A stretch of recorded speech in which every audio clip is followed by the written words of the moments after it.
Hey guys, wanna know how to customize controls in PUBG Mobile? Well, no worries. In this video, I'm going to show you an easy step-by-step guide on how to do it. It's super simple, so let's get right into it.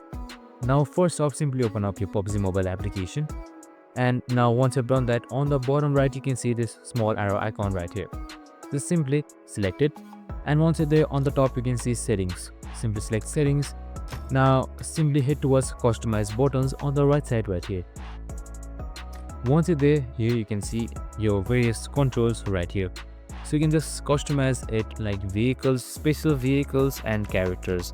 So simply select customize from any one of these and you can just move across the buttons right here as your choice. And then once you're done, just simply select save.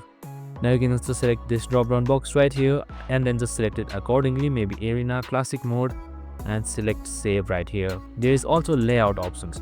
So simply select this layout button right here, and now here you can see layout 1, layout 2 and layout 3. So that's it, super simple and easy. Once you're done, just simply select exit and that's it. I hope this video helped. If it did, make sure to like, subscribe and tune in with us for more of these videos. See you in the next one.